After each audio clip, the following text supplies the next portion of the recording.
todos. Manifesto desde já o meu profundo agradecimento, em nome da nossa comissão, pelo enorme interesse demonstrado por este workshop. Eu pedia, por favor, às pessoas, sem ser, digamos, muito inquisitorial, muito torquemádico, porque já vamos ter tempo de ficar mais nesse modo, mas pedia às pessoas que tentassem manter os microfones desligados para que a sessão possa decorrer sem interrupções. Em segundo lugar, pedia às pessoas que nos estão a ver através do YouTube que procurassem inscrever-se no chat para fins de verificação. O nosso ilustre convidado de hoje, o Dr. José Pedro Paiva, concluiu a licenciatura de História na Faculdade de Letras da Universidade de Coimbra em 1983. Entre setembro de 1992 e setembro de 1995, usufruiu de uma bolsa do Ministério dos Negócios Estrangeiros para a preparação da sua dissertação de doutoramento no Instituto Universitário Europeu em Florença. Doutorou-se, sob orientação dos professores doutores Manuel Augusto Rodrigues e Robert Louis Rowland, na especialidade de História Moderna e Contemporânea, a 25 de julho de 1996, na Universidade de Coimbra, com a dissertação intitulada Bruxaria e Superstição num País Sem Caça às Bruxas, Portugal, 1600-1774. É professor na Faculdade de Letras da Universidade de Coimbra, membro da Academia Portuguesa de História, investigador integrado do Centro de História da Sociedade e da Cultura da Universidade de Coimbra, colaborador do Centro de Estudos de História Religiosa da Universidade Católica Portuguesa. Participou e coordenou diversos projetos nacionais e internacionais, foi professor convidado da Universidade de São Paulo e bolseiro da John Carter Brown Library. A sua principal área de investigação e de interesse central como investigador é a história religiosa e cultural em Portugal entre os séculos XVI a XVIII. Entre outros livros e trabalhos, é autor de Bruxaria e Superstição num País Sem Caça às Bruxas, 1600-1774, Os Bispos de Portugal e do Império, 1495-1777, Baluartes da Fé e da Disciplina, o enlace entre a Inquisição e os bispos em Portugal, Un Episcopato Vigile, Portogal, Secoli XVI, 18, faz o que se pode, Dr. Paiva, espero ter dito bem, e a História da Inquisição Portuguesa, este último em colaboração com o Dr. Giuseppe Marcocci. Coordenou cientificamente e foi autor em Portugalia Monumenta Misericordiarum e História da Diocese de Viseu. Finalmente, desde 2005, integrou a Comissão Científica Internacional que coordenou a elaboração do Dicionário Histórico da Inquisizione. Assim sendo, depois desta apresentação, não restam dúvidas que o nosso convidado de hoje está sobejamente preparado para falar sobre o assunto que nos traz aqui hoje.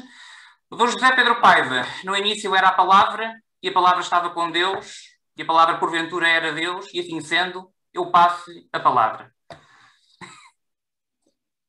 Muito obrigado, Diogo, por esta apresentação tão simpática. Eu vou, em primeiro lugar, naturalmente, agradecer à Comissão Histórica. Ora bem, vamos para já ver se está a funcionar aqui a questão do PowerPoint. Está tudo bem?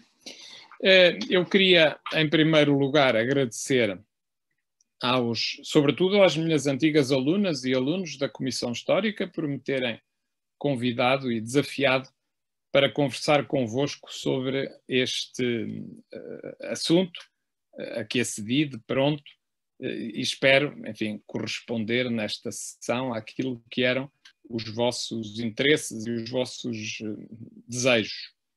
A sessão tem esse título que vocês veem, A Tortura na Inquisição Portuguesa, Modalidades, Modos de Proceder e Impactos.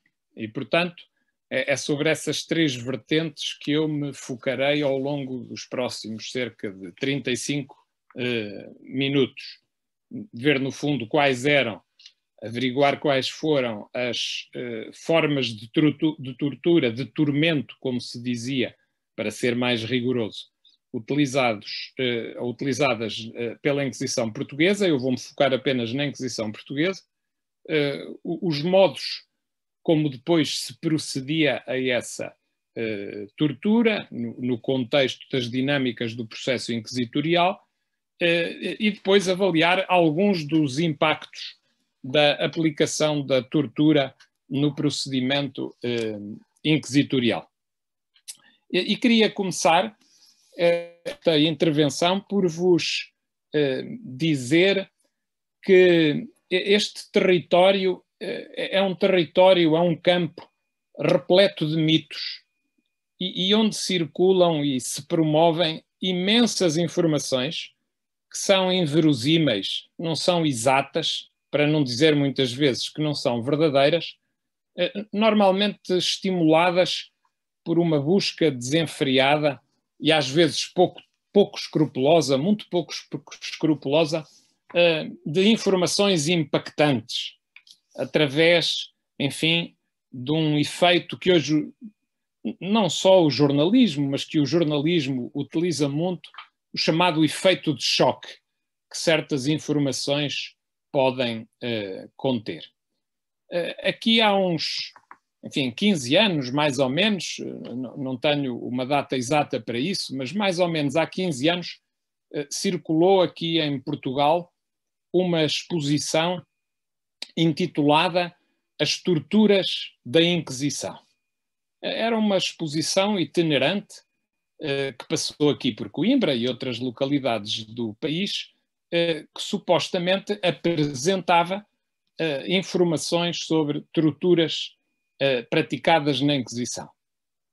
Eu fui ver essa exposição e constatei que quase nada, para não dizer mesmo nada, do que ali estava tinha sido utilizado na Inquisição. E este tipo de abordagens continua a proliferar. Por exemplo, eu fiz esse exercício agora por curiosidade, quando estava a preparar esta conferência.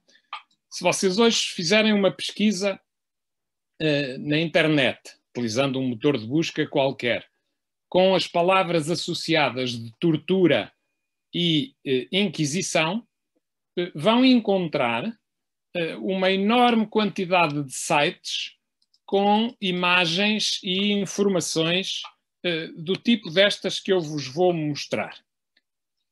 Imagens que se colhem hoje com facilidade em diversos lugares e que são apresentadas como gravuras ou instrumentos que surgem associados a práticas inquisitoriais.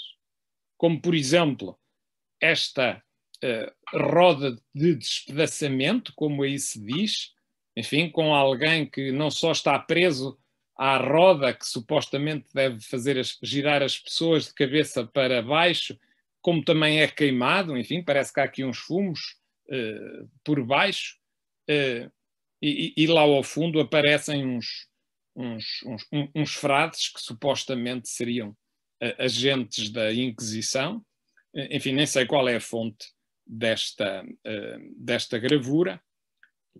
Ou esta outra, uma capa de um livro, publicado ainda por cima recentemente, A Inquisição Não Acabou, onde se vê uma criatura pendurada de cabeça para baixo a ser serrada ao meio. Ou esta outra, não é? Enfim, uma espécie de uma banqueta onde as pessoas seriam penduradas com uns pesos, não é? De modo a que, enfim, se cortassem também ao meio. Nem sei bem como é que isto funcionaria. Ou outra, esta aqui um desenho, enfim, que seria alusivo a outras práticas inquisitoriais. Essa legenda que aí está, não fui eu que a coloquei, é uma legenda que aparece num dos sites, que utilizei. As torturas da Inquisição faziam parte do processo realizado contra os supostos hereges. É verdade, havia tormentos na Inquisição, mas, enfim, eu nunca vi nenhum documento que confirme que havia uma tortura em que as pessoas eram deitadas e se lhes enfiava água pela boca, supostamente para as afogar. Ou, enfim, havia aqui um outro site que também é repleto de imagens, era para vos mostrar, mas, enfim, isso demora um bocadinho de tempo, não vale a pena gastar mais tempo com exemplos dessa natureza. Ou ainda esta imagem, que ainda por cima aparece, vejam bem, num museu de História da Inquisição do Brasil. Portanto, é um museu que existe, que está ativo, tem um site na internet onde aparecem pessoas a dizer o que é que se pode encontrar aqui neste museu e onde, a certa altura, nesse vídeo da apresentação do museu, aparece uma vitrina, que é esta que vocês aqui veem, onde supostamente há uma série de instrumentos que seriam utilizados para práticas de tortura na Inquisição. Ora bem, nada disto que eu vos mostrei existiu na Inquisição portuguesa. Os processos da Inquisição portuguesa, que hoje estão disponíveis para consulta na Torre do Tombo, registavam minuciosamente e com detalhe tudo aquilo que se passava nas salas de tormento durante os processos inquisitoriais que tinham essa prática e permitem conhecer com exato rigor quais eram as modalidades de tormento. Era esta a palavra utilizada, nunca a palavra tortura. Purgar o tormento era o que se dizia nessa documentação. E quais eram essas modalidades de tormento? Vamos então começar por aí. Na Inquisição portuguesa houve apenas a prática de 2 tipos de tormento: o potro e a pulé. E eu vou-vos mostrar imagens, essas sim, tanto de uma como de outra, que são relativamente fiáveis. Vocês aqui veem uma gravura já do século XIX, inglesa, que depois foi muito difundida e reproduzida sob diversas formas, algumas até coloridas, como esta, que representa o potro, ou aqui, nesta outra gravura, uma gravura germânica do século XVI, que não se refere a um potro na Inquisição, vê-se isso por estas figuras destes juízes, não são juízes inquisitoriais, mas a ideia é a mesma. Um potro era o que era? Uma banqueta, um cavalete, como às vezes também se dizia, era esse o termo, aliás, mais usado, onde os réus da Inquisição eram presos, atados por umas garrochas de ferro, normalmente em 8 partes do corpo, 4 das pernas e 4 dos braços. Essas garrochas estavam presas por cordas a um sistema de roldanas e quando essas rodas giravam, faziam apertar essas garrochas, por um lado, e ao mesmo tempo podiam esticar, alongar o corpo do réu, do padecente. Portanto, esta era uma das formas de tortura. Consistia basicamente na compressão, que às vezes provocava o estilhaçamento de ossos e outro tipo de lesões, e o estiramento do padecente, do torturado, digamos assim. Portanto, esta era uma das formas, uma das modalidades de tortura. A outra, muito mais violenta, muito mais rigorosa, digamos assim, muito mais dura, era a chamada pulé. Vocês têm aqui 2 representações, ambas de época, nenhuma portuguesa, infelizmente nós não temos muitas representações imagéticas, iconográficas daquilo que aconteceu na Inquisição Portuguesa. Estas torturas, esta modalidade de torturas não era apenas inquisitorial, praticava-se noutras instâncias. Este é um pequeno detalhe de uma pintura, enfim, aparece num plano muito atrasado, muito atrás, num segundo plano muito distante, de uma pintura quinhentista que eu em tempos vi no Museu de Belas Artes de Bruges, e aqui é um ex-voto italiano que representa precisamente a tortura da Pulé.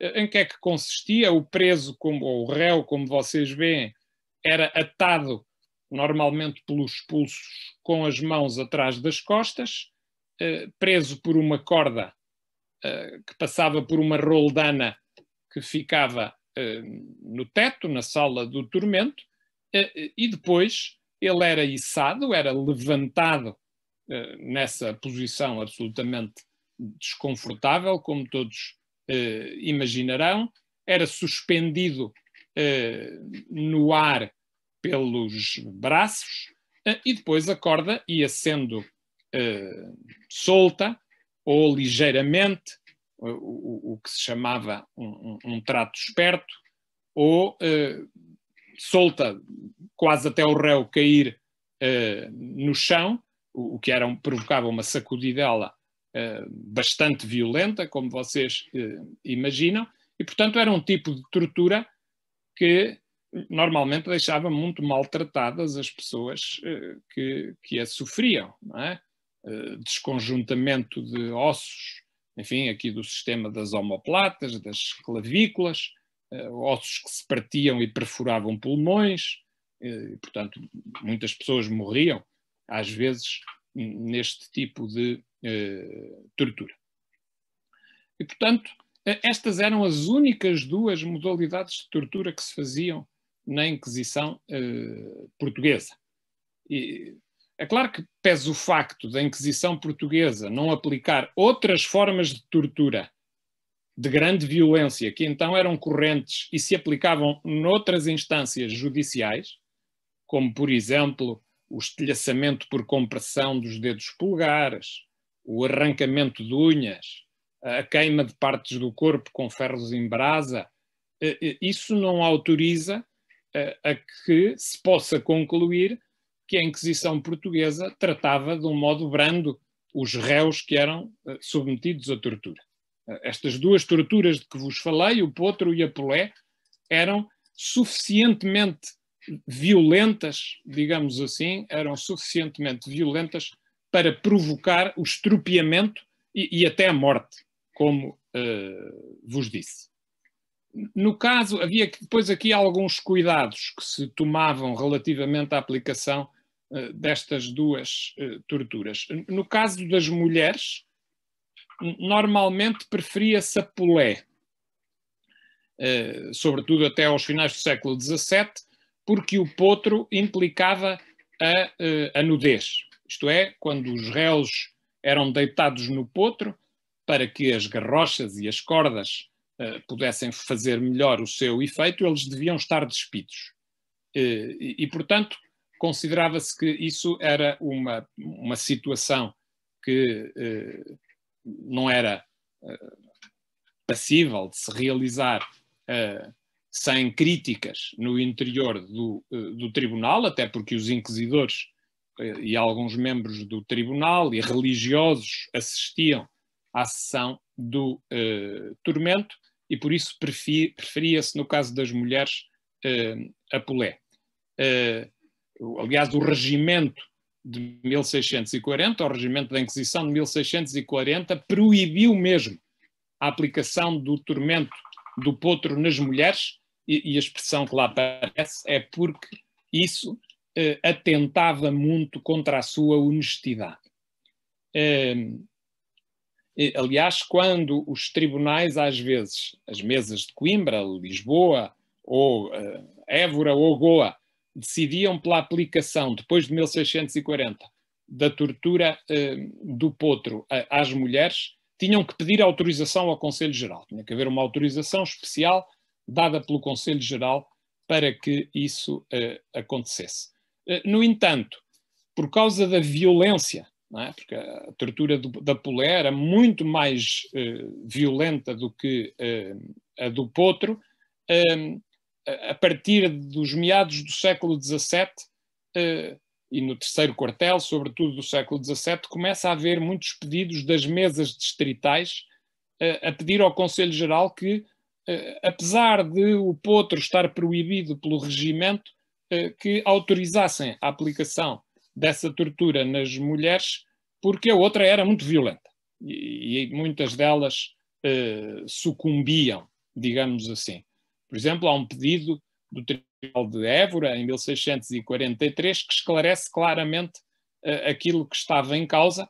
Dizem eles, fica sendo, estou a citar, fica sendo menos considerável a razão da honestidade que o risco e a contingência de as rés perderem a vida tão lastimosamente, e não se pode prevenir isso apenas com a assistência do médico e do cirurgião. Portanto, eles estão a dizer basicamente que nem a presença do médico e cirurgião garantia que algumas mulheres sobrevivessem aos tratos de Polé.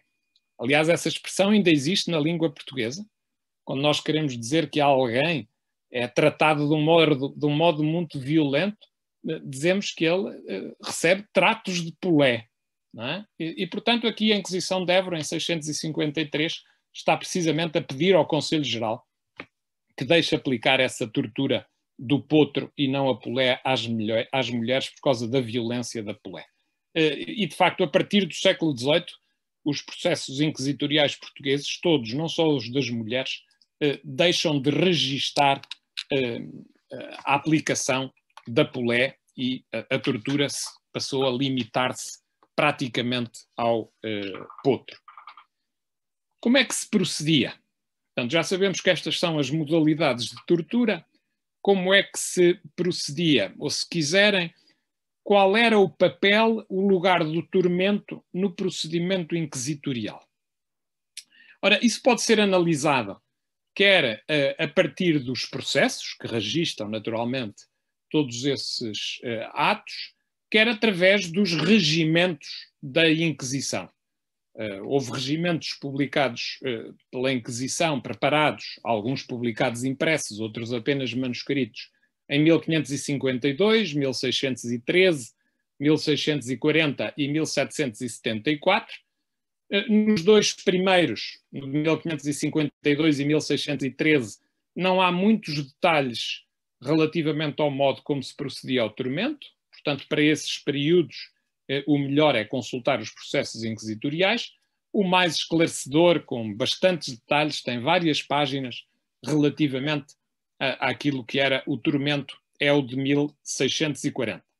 O último, de 1774, acabou por abolir a aplicação de tormento nos processos inquisitoriais da Inquisição Portuguesa. É possível que ainda se tenha esporadicamente, num caso ou outro, aplicado o tormento em processos posteriores a 1774, mas isso já estava proibido regimentalmente. O que é que, então, a partir destes regimentos e destes processos, nós podemos saber? Bom, a primeira ideia, e que é muito importante, é que tomarmos consciência que o tormento não era uma pena.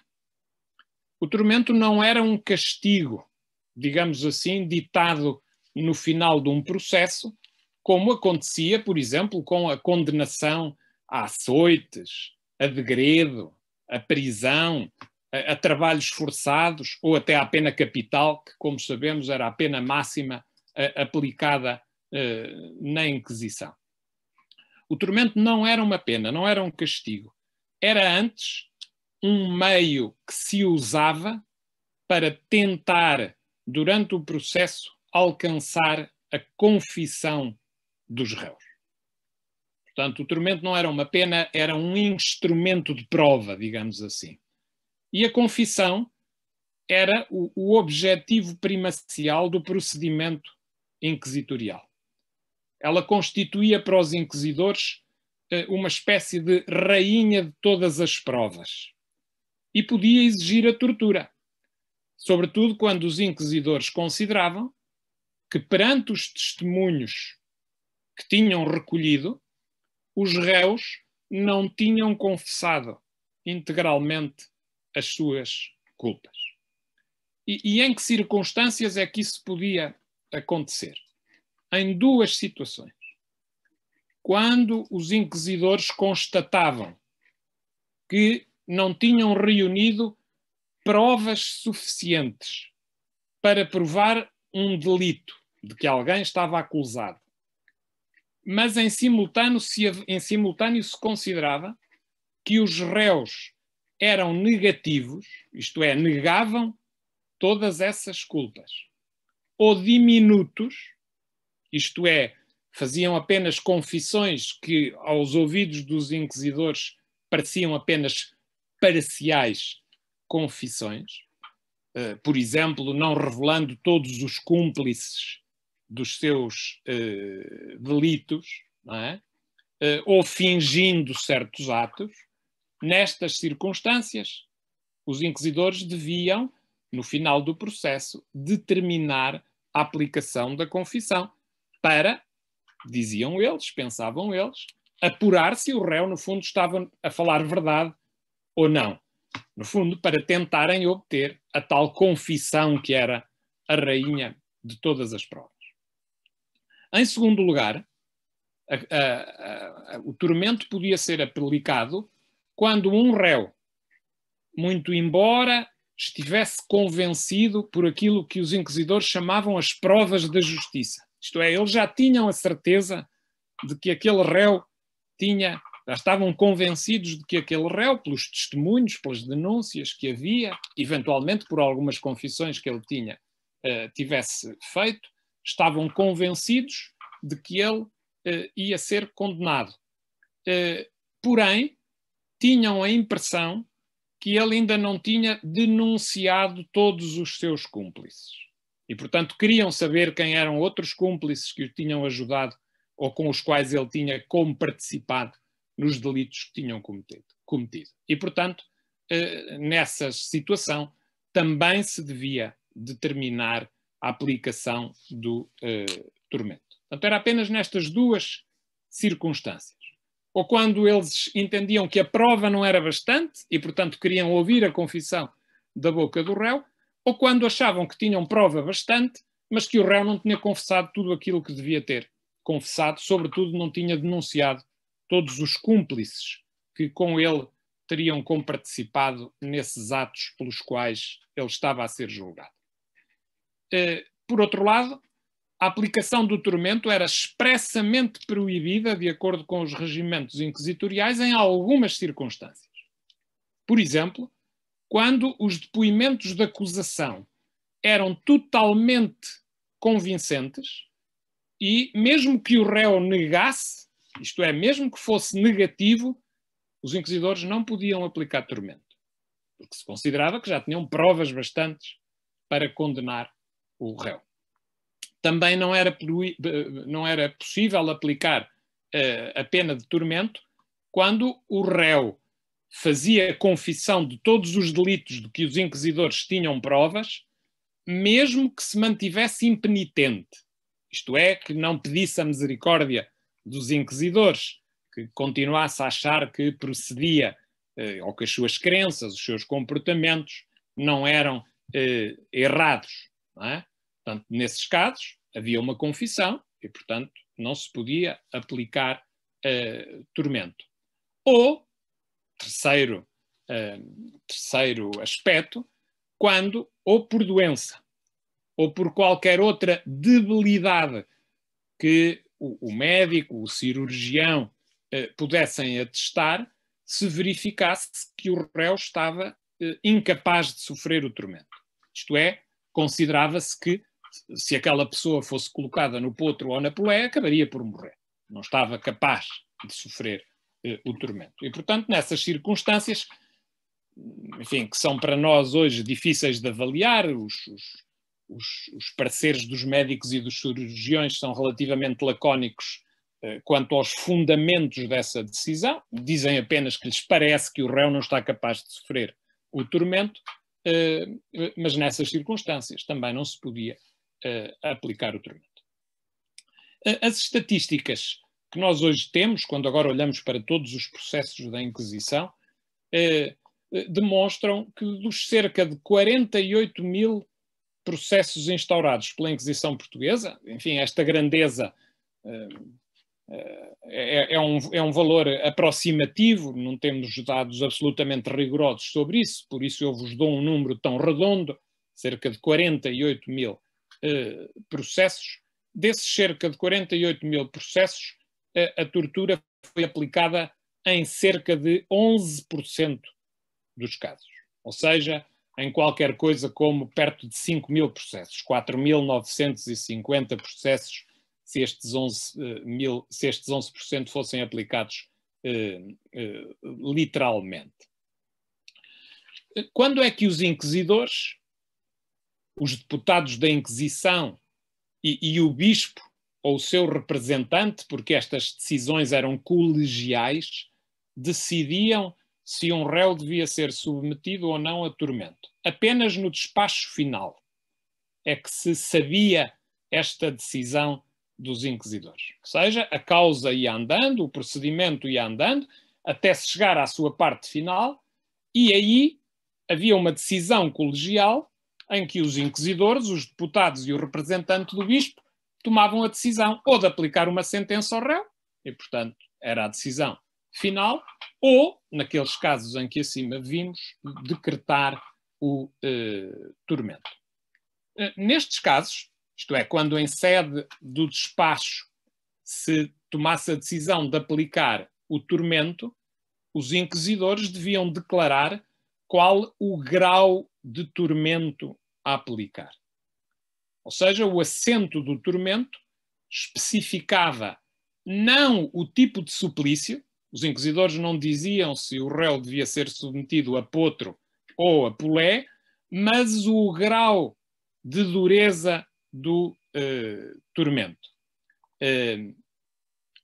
Isto é, deviam dizer se o réu devia ter um trato corrido ou um trato esperto na pulé, ou se devia ter uma volta ou meia volta ou um quarto de volta de, enfim, apertamento das roldanas no potro. Os graus de tormento é que eram determinados nessa decisão, e esses graus de tormento variavam consoante a quantidade e a qualidade das testemunhas das provas da justiça, e também conforme o réu fosse diminuto, isto é, tivesse confessado apenas parcialmente as suas culpas, ou fosse parcialmente confitente. Simplificando esta complicada aritmética do tormento, havia uma espécie de uma aritmética do tormento, simplificando, eu diria que com mais prova e menos confissão do réu, o tormento era mais severo, com menos prova e mais confissão do réu, o suplício era menos violento. E, portanto, era entre estes valores que ficavam ao arbítrio dos decisores, dos inquisidores, que depois se determinavam os graus do tormento. Às vezes, a decisão não era a da aplicação do tormento, mas apenas a de que o réu fosse levado à sala do tormento, posto na sala do tormento, advertido de que poderia ser tormentado, posto diante os aparelhos do tormento, ou seja, às vezes deitado na banqueta do potro, ou amarrado atrás das costas com a corda suspensa da pulé, mas depois não havia tortura. Não é? E isso acontecia normalmente quando os inquisidores queriam mesmo obter uma confissão, mas tinham a indicação por parte dos cirurgiões e dos médicos de que aquele réu não suportaria o tormento. Então, no fundo, faziam uma espécie de uma ameaça, faziam um jogo com o réu, que era dizerem-lhe, olha, você vai ser tormentado, tudo aquilo que lhe acontecer aqui pode ser muito grave para si, a culpa é sua, não dos inquisidores, veja lá se descarrega a sua consciência, colocam-no perante a situação do tormento, no fundo, para o afligir, para o atemorizar, mas depois não se pode fazer a aplicação do tormento. Os crimes mais graves, é um outro elemento a considerar, os crimes mais graves, ou dito de outro modo, quanto mais grave era o crime, maior era a probabilidade do réu ser posto a tormento. Assim, por exemplo, nas heresias formais, sobretudo nos processos por judaísmo, seguramente que houve muito poucos réus negativos e diminutos que tenham escapado ao tormento. Portanto, quando se estava perante uma causa de judaísmo, se os inquisidores consideravam que os réus não estavam a confessar todas as suas culpas, dificilmente escapariam do tormento. Ao contrário, era mais invulgar a aplicação do tormento nos casos em que havia apenas presunção de heresias. Daí que, por exemplo, em processos contra bígamos, pessoas que se casavam mais do que uma vez, ou contra solicitantes no ato da confissão, isto é, aqueles eclesiásticos que no ato da confissão suscitavam ou tentavam aliciar, hoje diríamos assédio sexual, não é? Tentavam aliciar as penitentes ou os penitentes para atos libidinosos, nesses casos raramente se aplicava o tormento. De facto, daquele valor que eu há bocadinho vos indiquei, dos cerca de 11% de pessoas que foram torturadas, o que equivale a cerca de perto de 5.000 processos, 83% desses casos foram em processos por práticas judaizantes, 12% em processos por práticas mágicas, feiticeiros, bruxos, pessoas acusadas de pactos diabólicos, ou seja, 95% da totalidade dos processos onde houve aplicação de tortura foram nestes dois tipos de delitos. Era possível, depois dos inquisidores determinarem em despacho a ida ao tormento, era possível recorrer, o réu podia recorrer dessa decisão. O regimento de 1640 consagrava essa possibilidade, mas na prática judiciária, quando nós analisamos os processos, verificamos que esses recursos praticamente não existiam.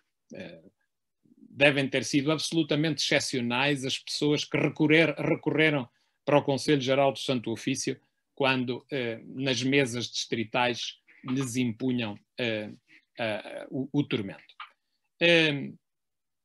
Havia também, e deve assinalar-se isso, a contenção da aplicação do tormento no caso de menores. O regimento de 1640 previa que os menores fossem poupados, é a expressão que aparece, ao tormento. Isso significa que os réus entre 10 e 14 anos do sexo masculino e as mulheres entre os 9 e os 12 anos não podiam ser torturadas. É claro que para nós uma pessoa com 12 anos ou 14 anos não é um adulto, mas nesta altura era considerado assim. Mas um réu maior, isto é, um réu já adulto, se as suas culpas tivessem acontecido quando ele era criança, quando ele era menor, digamos assim, nesses casos podia ser submetido a tormento.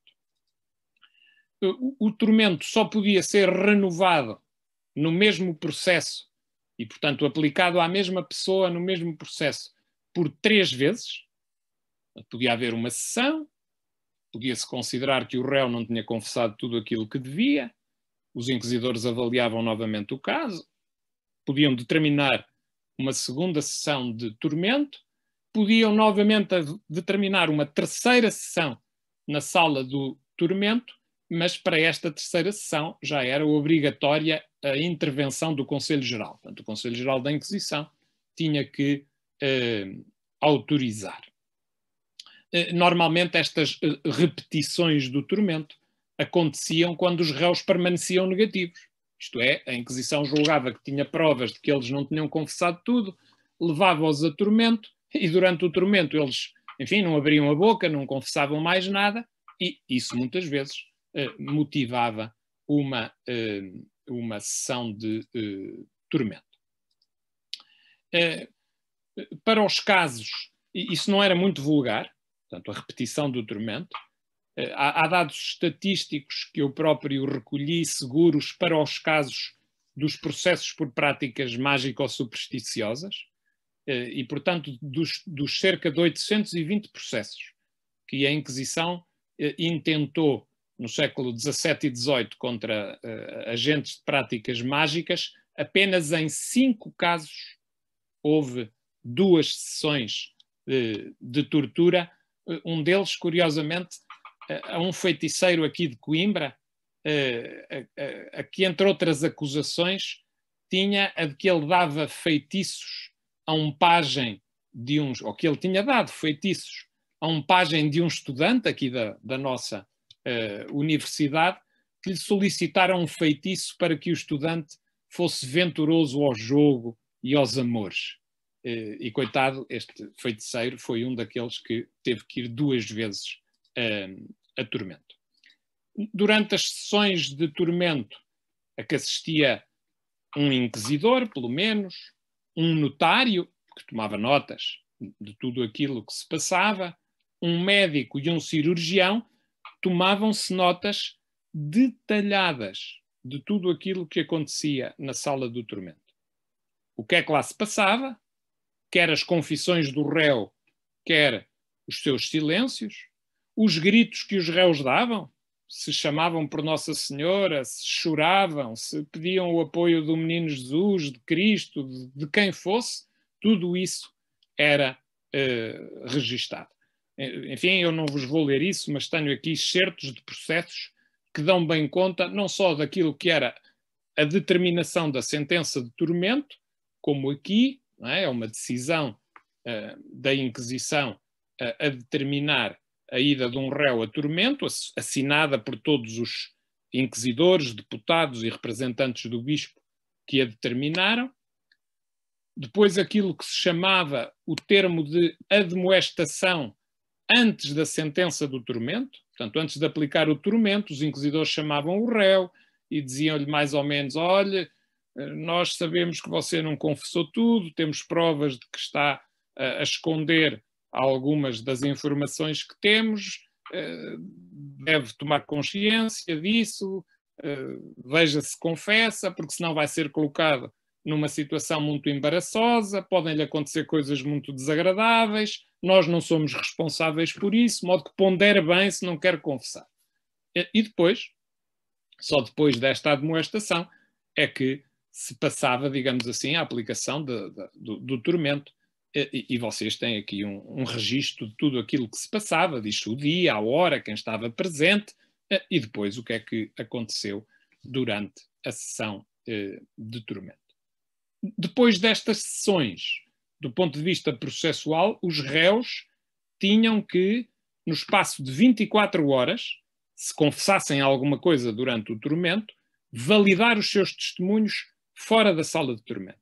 Portanto, uma confissão durante o tormento só era validada, do ponto de vista judicial, se o réu a confirmasse num espaço de 24 horas e depois de ouvidos, normalmente 2 religiosos, que assistiam ao tormento e que tinham que testemunhar se achavam-se os réus, durante o tormento, tinham falado verdade ou tinham falado mentira.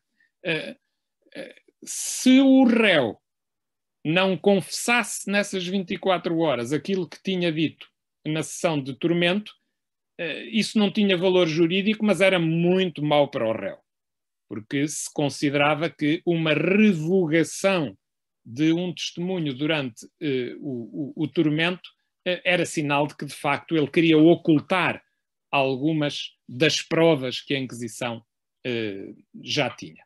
E, por outro lado, o silêncio do réu no tormento não servia para provar a sua inocência. Portanto, se o réu, durante o tormento, não dissesse nada, isso também não significava que estava inocente, porque os inquisidores tinham um cuidado formal muito especial, que era quando determinavam que alguém tinha que ir a tormento, em geral acrescentavam uma afirmação deste tipo. Eu vou-vos ler. O que assim mandam os inquisidores, isto é, mandam que o réu vá ao tormento, o que assim mandam os inquisidores sem prejuízo do provado. Isto é, já havia prova suficiente. Se ele confessar, melhor. Se não confessar, não fica inocente por causa disso. Enfim, eu vou terminar muito brevemente chamando a vossa atenção para alguns dos impactos. Portanto, falámos dos modos, das modalidades, impactos da tortura. Impactos, desde logo, na vida individual de cada um destes réus. Não é? Podiam ser muito significativos. Alguns morriam, outros ficavam bastante estropiados, e de tal modo que, às vezes, a própria Inquisição tinha, enfim, alguma comiseração por essa situação. Por exemplo, há casos de pessoas que chegam a solicitar ao Conselho Geral que lhes fosse perdoada alguma pena que resultou dos processos em que de que eles foram vítimas, por terem ficado muito debilitados durante a fase do tormento. Isto é, o tormento foi tão violento que eles ficaram estropiados, partiram braços, partiram pernas, e vêm pedir ao Conselho Geral que, por causa disso, lhes poupe uma pena de degredo ou uma pena de açoites, enfim, um tipo de pena a que tinham sido condenados. E muitas vezes o Conselho Geral dava parecer favorável, digamos assim, a esse tipo de pedidos. Um segundo impacto do tormento, naturalmente, que nós não podemos esquecer, como historiadores, quando avaliamos estes processos, devemos estar muito alertas para isso, é que durante as sessões de tormento havia muitas confissões que eram forjadas. Isto é, havia pessoas que, ameaçadas pelos suplícios do tormento, inventavam histórias que achavam que os inquisidores queriam ouvir. Inventavam confissões, não é, de práticas que não tinham feito. Há um testemunho de uma feiticeira que eu estudei, que a certa altura, depois de ter sido libertada da Inquisição, dizia na sua terra que lhe tinham feito muitos tormentos, e agora vou ler exatamente o que ela disse. Fizeram-me muitos tormentos, levantando-me ao ar com umas cordas. Portanto, reparem, ela sofreu o trato da Polé. Levantando-me ao ar com umas cordas, quebraram-me os dedos, e com estes tratos eu confessei o que não tinha feito. Portanto, um testemunho explícito de alguém que, já depois de sair da Inquisição, veio dizer que inventou uma confissão, como é natural. Por outro lado, outro impacto muito importante, talvez o mais importante disto tudo para o funcionamento das dinâmicas inquisitoriais, é que o tormento foi muitas vezes o lugar onde se obtiveram denúncias de cúmplices que depois deram origens ao início de outros processos.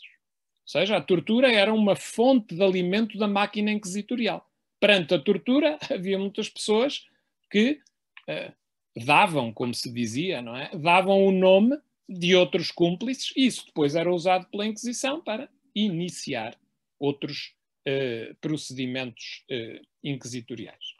E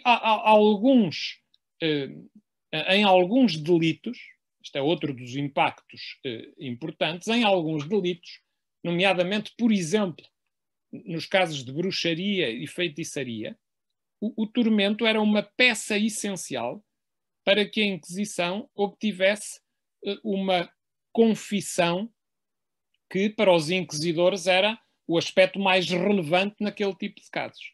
Isto é, a confissão de que essas pessoas tinham feito um pacto com o demónio.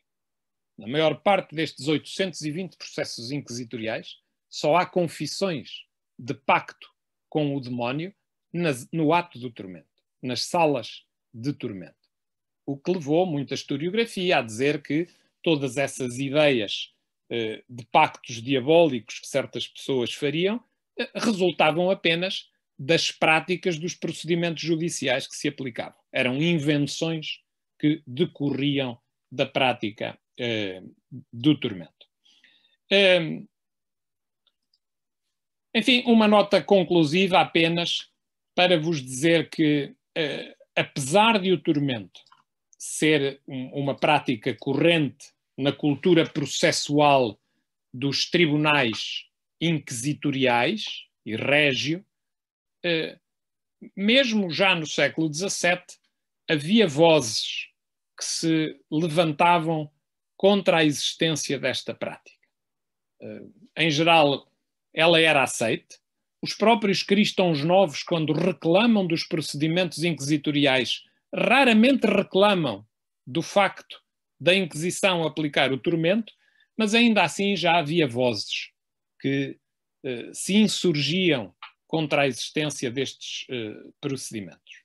Por exemplo, em 1640, houve um padre jesuíta, padre Gaspar de Miranda, que redigiu, em 1640 não, em 1631, quando se estava a preparar o regimento de 1640, redigiu um memorial onde referia as principais queixas que os réus da Inquisição, sobretudo os cristãos novos, tinham do tribunal. E propunha soluções para que essas queixas fossem resolvidas, fossem ultrapassadas. E dizia ele que muitas das queixas que havia se remediariam, e agora vou citar, se remediariam facilmente se quem escreve detratos, isto é, se quem determina os tormentos e quem condena a eles e quem os executa os experimentasse em si mesmos ou nos seus parentes. É de facto um sinal inequívoco de que já havia quem condenasse estas práticas, que tinha o arrojo de dizer que o melhor modo dos inquisidores perceberem como elas eram iníquas era sujeitarem-se eles próprios ao tormento, mas apesar destas críticas, apesar destas queixas, a prática manteve-se e só foi abolida em 1774. E aqui tem uma breve apresentação, enfim, demorei um bocadinho mais do que queria, peço-vos desculpe, sobre modos, modalidades e impactos do tormento na Inquisição Portuguesa. Muito obrigada, doutor. Agradeço em nome da Comissão a sua exposição e foi muito esclarecedora e está agora assim aberta a sessão de debate. Podem começar a colocar as vossas perguntas aqui no bate-papo ou podem também levantar a mão para colocar as vossas perguntas. Quem está a assistir a partir do YouTube também pode fazer as suas perguntas a partir do bate-papo do YouTube. Essas perguntas serão transmitidas para mim e eu passá-las ao Dr. José Pedro Paiva para ele assim poder responder. Passaria a palavra então à Lia para fazer a sua pergunta. Muito obrigada. Estão-me a ouvir? Sim, sim. Sim. Ótimo. Em primeiro lugar, quero agradecer ao Dr. José Pedro Paiva a magnífica lição que nos trouxe, apesar de não ser o tema mais agradável, mas, mas foi de facto extraordinário. Muito obrigada. Eu queria esclarecer só aqui uma questão que tem a ver com o seguinte. Eu penso que li a certa altura, dos estudos por onde andei, enfim, à procura de materiais sobre e de informações sobre esta questão, que haveria uma modalidade dentro da tortura do potro que era o potro molhado. Eu gostava de confirmar consigo se de facto existia, que consistia na introdução de um pano molhado na boca para dificultar a respiração. E gostava de saber se de facto isto é um pormenor, mas tem a ver com uma legenda que eu pus numa imagem e em que coloquei esse elemento, não sei se está correto, se está incorreto. Era só essa a dúvida que eu gostava de tirar. Enfim, é uma pergunta que eu agradeço e agradeço os comentários da Lia, a que se responde facilmente. Isso não está previsto nos regimentos inquisitoriais e eu, que já li algumas centenas de processos da Inquisição com tormento, nunca encontrei descrita. Portanto, eu diria que não. Enfim, não tenho nenhuma prova que me diga que existiu essa prática no Tribunal da Inquisição Portuguesa.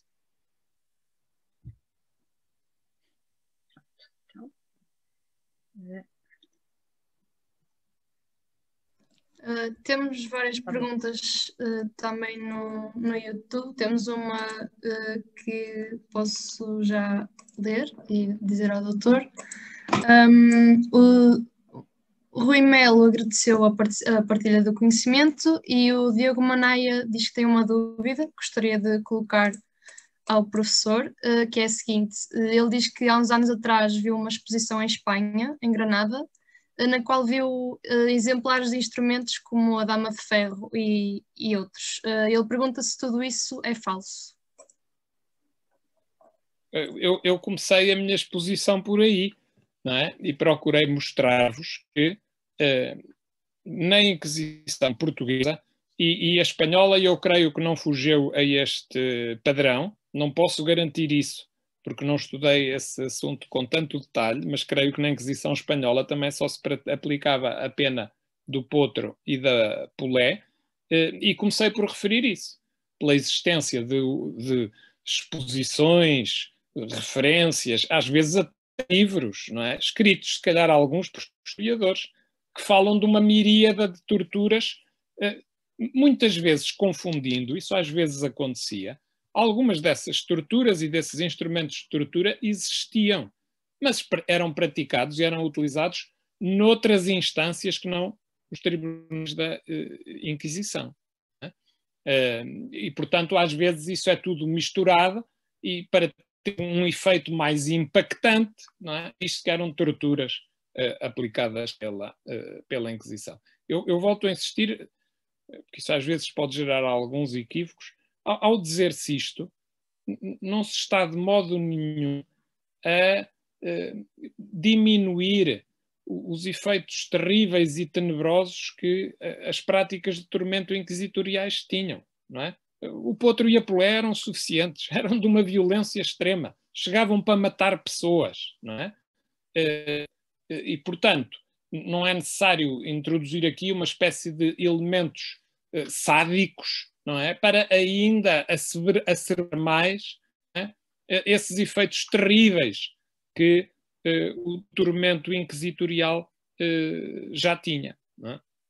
E, por outro lado, enfim, também gosto sempre de sublinhar isso, quando se fala destas questões, os processos da Inquisição, que tinham todas as peças do que acontecia durante esses períodos, relativamente àquilo que acontecia nas salas do tormento, eram bastante detalhados. Enfim, quem contactar com alguma dessa documentação percebe que aquilo era registado com um enorme detalhe, porque era um elemento importante daquilo que para os inquisidores era a prova rainha, como eu vos contei, a tal confissão, e portanto eles precisavam de saber exatamente o que é que se passava ali. E portanto aquilo não foi escrito para enganar quem viesse mais tarde, tanto mais que quando foi produzido num contexto em que as pessoas não sabiam que um dia a Inquisição ia ser muito mal vista, ia ser condenada, ou até sequer que ia acabar, não é? E portanto não estavam, digamos assim, a tentar enganar, a tentar ludibriar aqueles que um dia viessem a pegar nesses processos. E nós aí encontramos as explicações, como vos disse, detalhadas do que se passava e podemos, a partir desses processos, concluir apenas que na Inquisição só se praticava o potro e a pulé. E este só, volto a insistir, não é para diminuir os malefícios desse tormento. É só para ser rigoroso. Era o que acontecia. Temos aqui já outra pergunta no bate-papo do Zoom, antes de passar a palavra à Mariana, de Luís Souza. Ele diz que gostava primeiro de saudar o professor Dr. José Pedro Paiva pela sua tão boa comunicação. A sua questão é sobre a aplicação de tormento e a acusados de prática herética, de apostasia e protestantismo. Sim, é um dos casos também graves, tanto como eu disse, a sentença de tormento, ou a decisão de ida a tormento, acontecia com mais frequência nos casos em que se considerava que se estava perante casos de apostasia grave, heresias graves, não é? E isso podia acontecer em casos de protestantismo.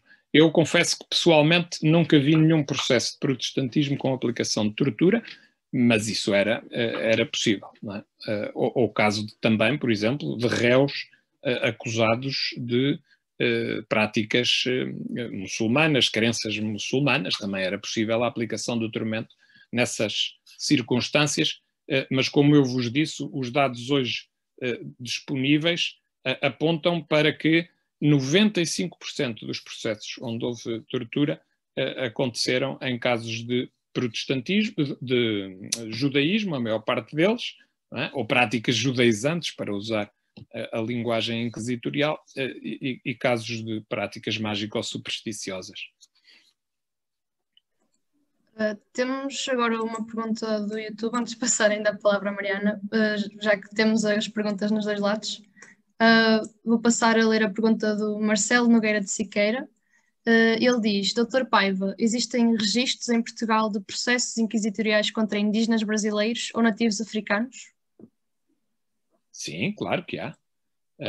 Há vários processos e é uma das tendências mais recentes na historiografia, são os estudos que procuram, a partir de documentação inquisitorial, aceder a informações sobre crenças, comportamentos cotidianos de populações que passaram pela Inquisição e em que se utilizam os processos inquisitoriais, enfim, não só como instrumentos da atuação e da repressão inquisitorial, mas também como peças que fornecem muitas informações sobre essas dinâmicas de vida, os cotidianos, as crenças, quer de populações de origem africana, escravizadas, quer de populações ameríndias, sobretudo no caso do Brasil. Se bem que a Inquisição portuguesa não tivesse tido uma atuação muito intensa relativamente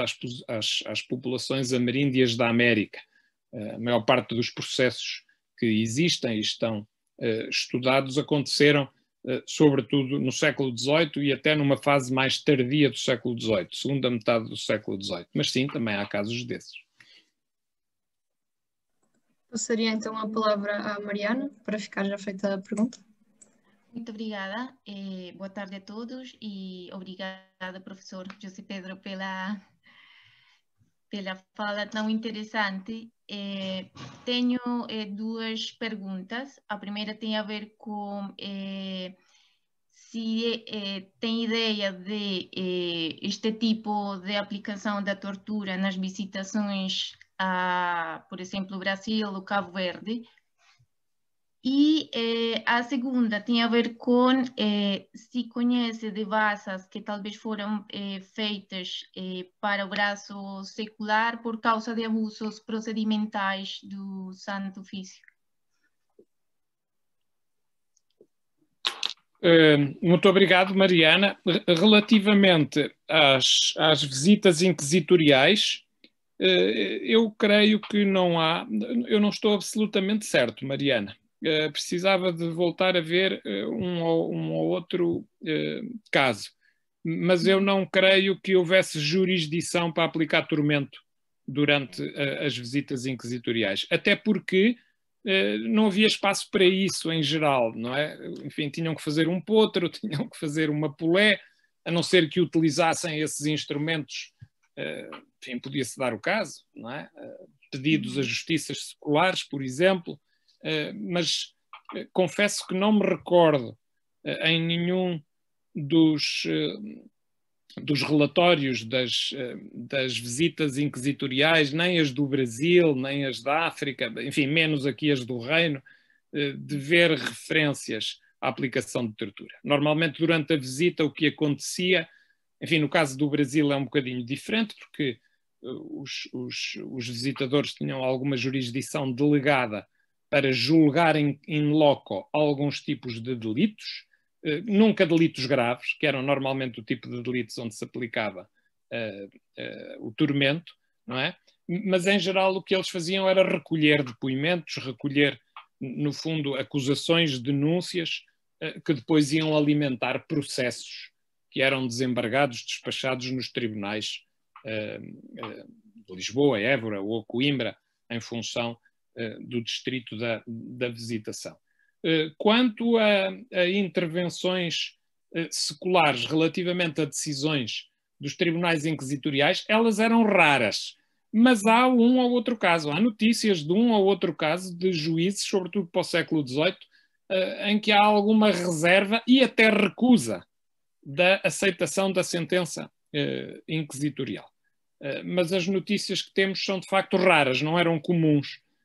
Por exemplo, relativamente à aplicação daquilo que na linguagem inquisitorial se chamava o relaxamento ao braço secular, que era a entrega de alguém que se considerava culpado de heresia e a quem se devia aplicar a pena capital, a pena máxima. Normalmente o que acontecia era que no final do auto da fé, esses presos com os autos, uma cópia dos autos, eram entregues aos corregedores das comarcas, aos representantes régios nas comarcas, que pura e simplesmente aceitavam a decisão inquisitorial e aplicavam a sentença que estava prevista nas ordenações gerais do reino. Não é? Portanto, não há notícias frequentes de qualquer reserva, de qualquer resistência das justiças seculares. Pelo contrário, havia um amplo apoio do chamado braço secular à execução da justiça inquisitorial, não só na aplicação da pena da morte pelo fogo, como, por exemplo, nas galés, não é? Receber os condenados nas galés, que são geridas pelo rei, não é? Pelas justiças seculares, melhor dizendo, ou a aplicação das penas de açoites, que também são por oficiais da justiça secular. Não é? Portanto, há uma grande complicidade.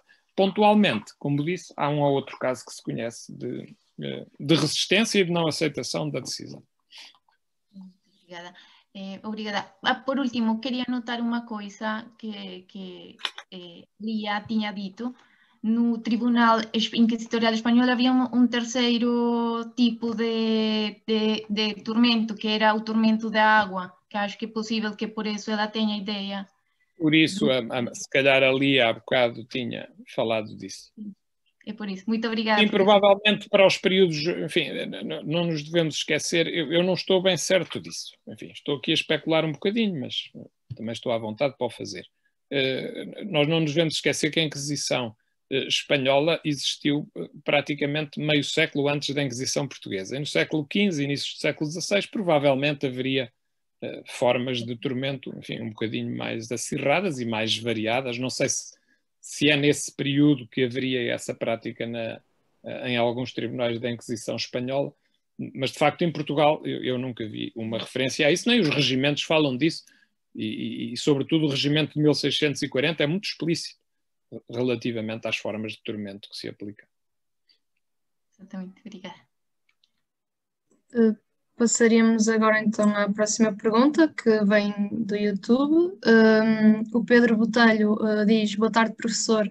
Poderia comentar sobre a tortura no processo inquisitorial dos Templários em Portugal? É Pedro, não é? O Pedro é que fez a pergunta.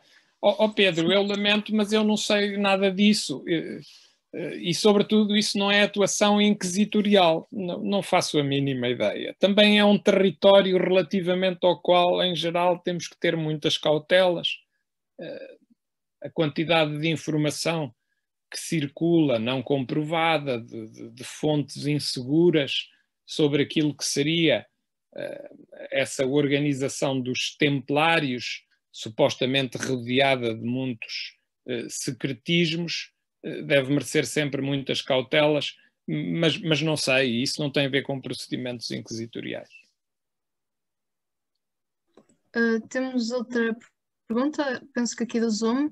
António Vital diz: boa tarde, Dr. José Pedro Paiva. Existiram casos de clero nos processos inquisitoriais?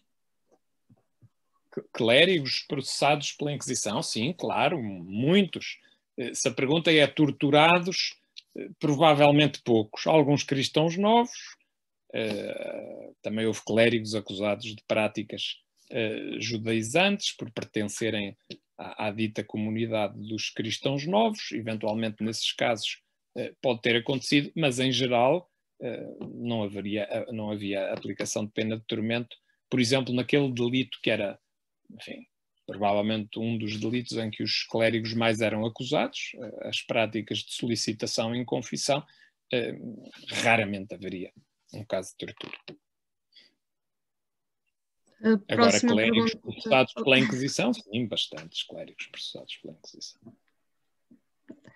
Então, a próxima pergunta é do YouTube e da professora Giovana dos Santos, que pergunta: Professor Dr. Paiva, poderia falar sobre como funcionava a Inquisição nos concelhos, como ocorreria a efetivação da justiça fora de Lisboa?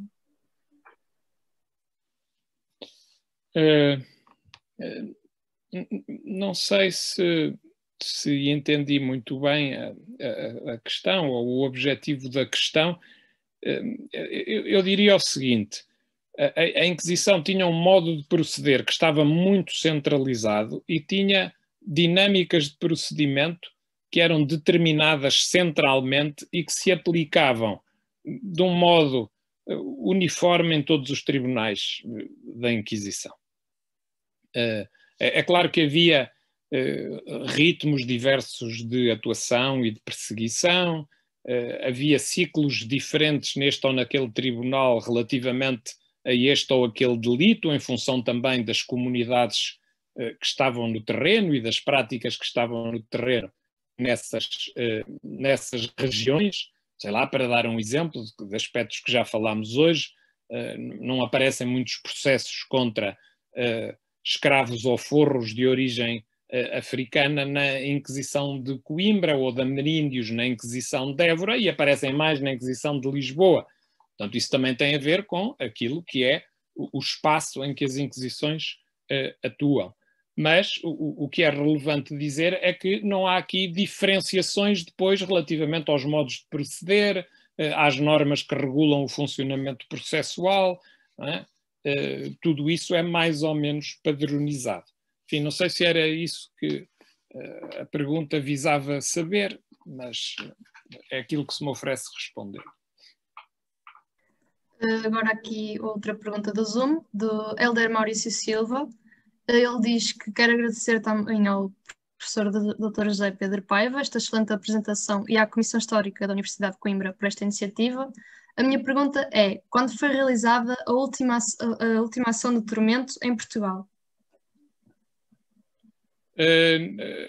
Enfim, os jornalistas gostam muito sempre de fazer esse tipo de perguntas, que são às vezes muito embaraçosas.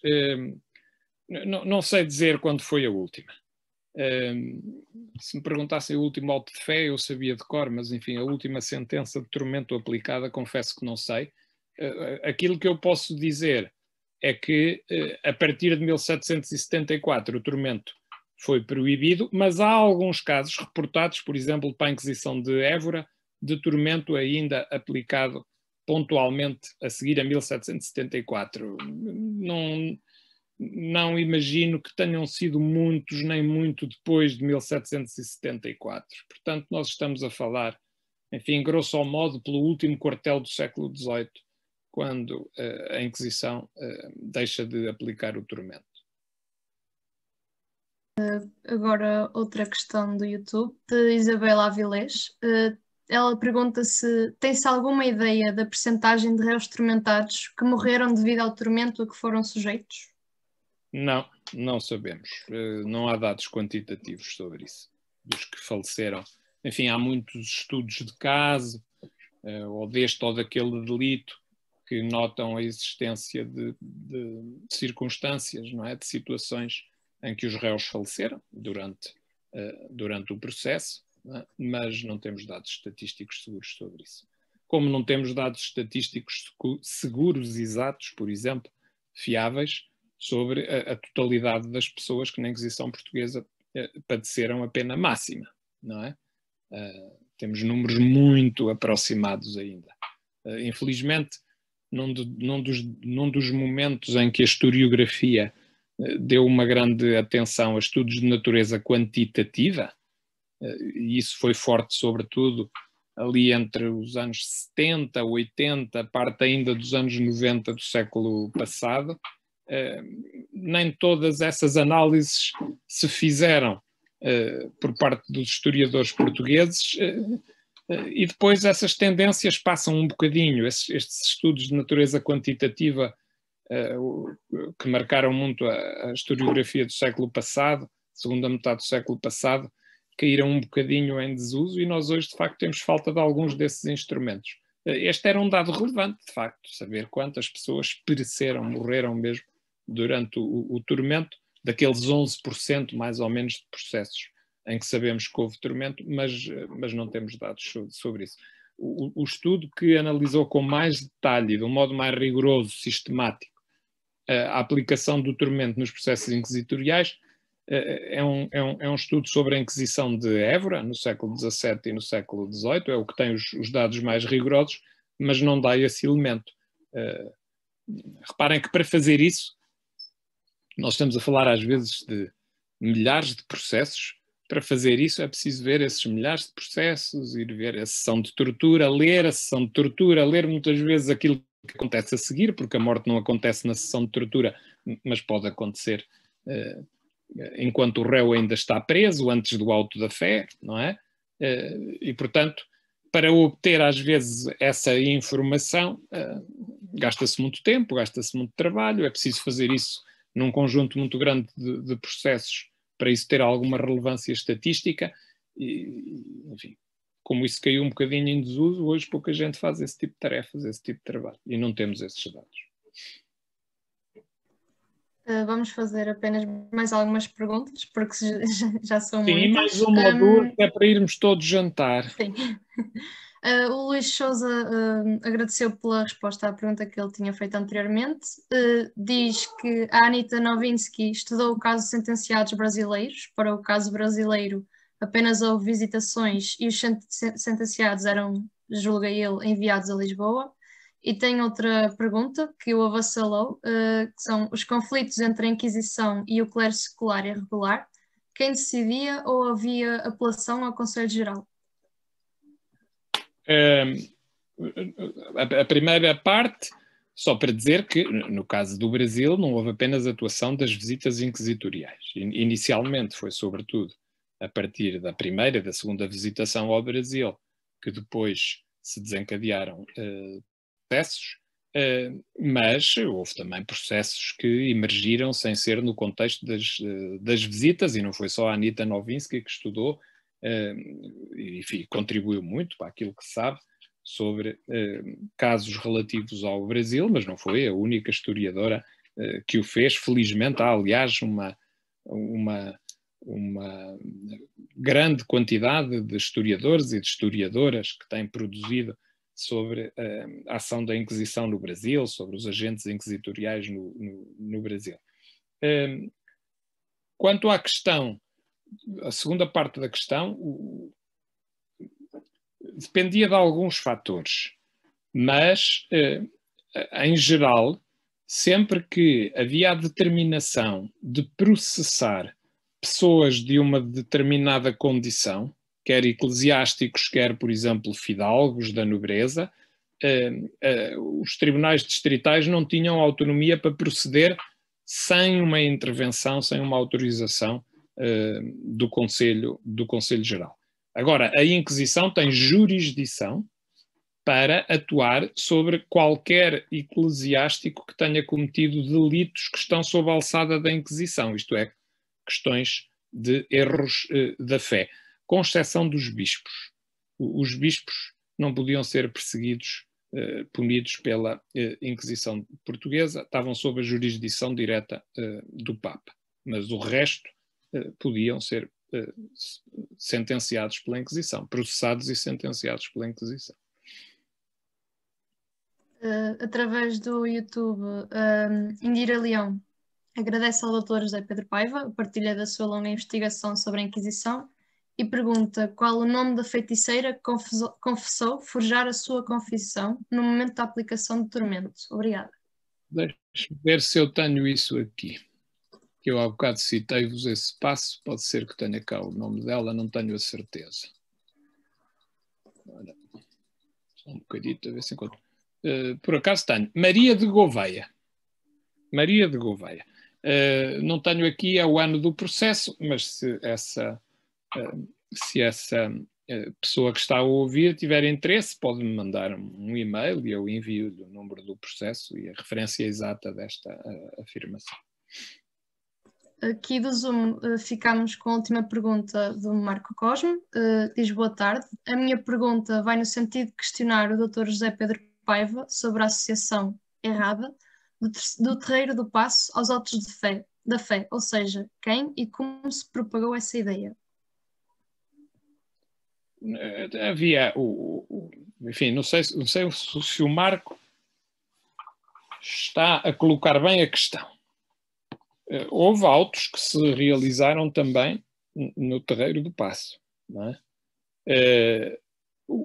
A queima, não é? Quando havia réus condenados à justiça, relaxados à justiça secular, isso não era feito no Terreiro do Paço. Mas houve alguns autos que aconteceram também aí. Isso aparece também em algumas das gravuras inquisitoriais, portanto essa associação tem alguma razão de ser. Aqui em Coimbra, por exemplo, os autos da fé aconteciam normalmente em 2 lugares, ou na Praça do Comércio, que era a praça principal da cidade, para quem conhece aqui a cidade, hoje já não é uma praça que tenha uma grande importância, ou então diante da Igreja de Santa Cruz, nesse pátio que se chamava também Pátio de São Miguel, e a execução dos condenados, quando havia, acontecia muitas vezes no Rio. O Rio, sobretudo nos meses mais quentes, formava uma espécie de ilhas de areia, enfim, quando não havia ainda barragens aqui nesta região, e era aí que se faziam as piras de lenha, onde depois eram colocados os supliciados e queimados, não é? Era no Rio. São as informações que temos para Coimbra. A última pergunta vem agora através do YouTube e é do Diogo Barbosa. Ele diz: boa tarde, professor.